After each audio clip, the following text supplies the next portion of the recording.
দর্শক, গত 21 জুলাই থেকে শুরু হওয়া কক্সবাজারের বৃক্ষ মেলার আজকে সপ্তম অর্থাৎ সমাপনী দিন। সকাল থেকেই কক্সবাজারে থেমে থেমে বৃষ্টি হচ্ছে, এখনও আকাশ মেঘাচ্ছন্ন, তবে কিছুক্ষণ আগেই বৃষ্টি থেমে গেছে। আমরা আজকে জানার চেষ্টা করব কক্সবাজারের বৃক্ষ মেলায় সবচেয়ে দামি চারা কোনটি উঠেছে এবং এই গাছের কেমন আগ্রহ পাচ্ছে। এটি আসলে ফলজ গাছ কিনা বনজ গাছ সেটিও জানার চেষ্টা করব। সঙ্গে থাকুন।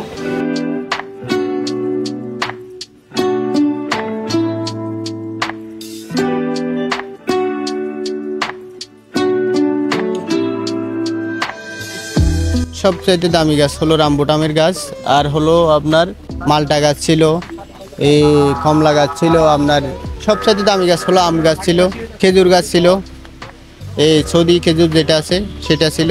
এখানে আরও কমলা গাছ বিক্রি করছি, আপেলের গাছ বিক্রি করছিলাম, দামি গাছ, সবচাইতে দামি গাছ। দাম ছিল 5,000 টাকা। আরেকটা হলো 3200 টাকা আমের গাছ বিক্রি করছি। আর হলো আপনার রুবি লঙ্গান বিক্রি করছি, ফলের গাছ, এটা হলো বনের গাছ না। চাহিদা কিন্তু মানুষের চাহিদা কিন্তু একটু কম, মানুষ মেলাত কম আসে আর কি। মেলার মধ্যে চাহিদা তো মানুষের মন মানসিকতা ভালো নেই। এবারের বৃক্ষ মেলায় তো অনেক বিভিন্ন প্রজাতির গাছ উঠছে, ফলজ আছে, বনজ আছে, বিভিন্ন ধরনের গাছ আছে। ফলের মধ্যে আম আছে, লিচু আছে, ডালিম আছে, জলপাই আছে, কমলা আছে, শরীফা আছে, আতা আছে। তো আপনার ওই আমের মধ্যে বিভিন্ন জাত আছে, ব্যানানা ম্যাঙ্গো আছে, বাড়িপুর আছে, কাটিমন আছে, হিমসাগর আছে।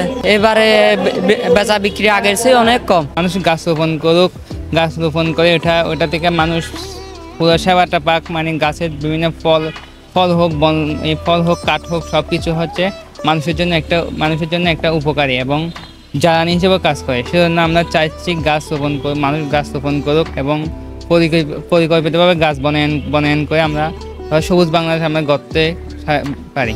এবছর হচ্ছে বেশিরভাগ ফলজ গাছের সিজন ছিল, যেহেতু মানুষ এখন ছাদ বাগান নিয়ে এখন বেশি আগ্রহী। তারা ছাদ বাগানে বিভিন্ন ফলজ মানে কলমের চারা রোপণ করে তারা স্বাবলম্বী হতে চায়।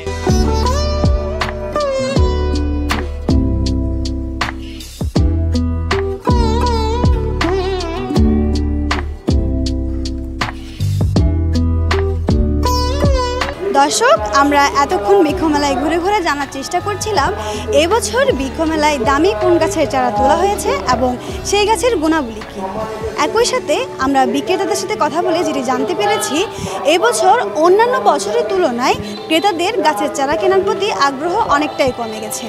জলবায়ু পরিবর্তনের ফলে দিন দিন পৃথিবী উষ্ণ হচ্ছে, কিন্তু এমন সংকটের সময়ও মানুষের গাছ লাগানোর প্রতি দিন দিন অবহেলা বেড়েই যাচ্ছে। এই ছিল আজকের কক্সবাজারের বৃক্ষ মেলা থেকে আমার সর্বশেষ আপডেট। আমি রুদুশিরিদি, পেনোয়া নিউজ।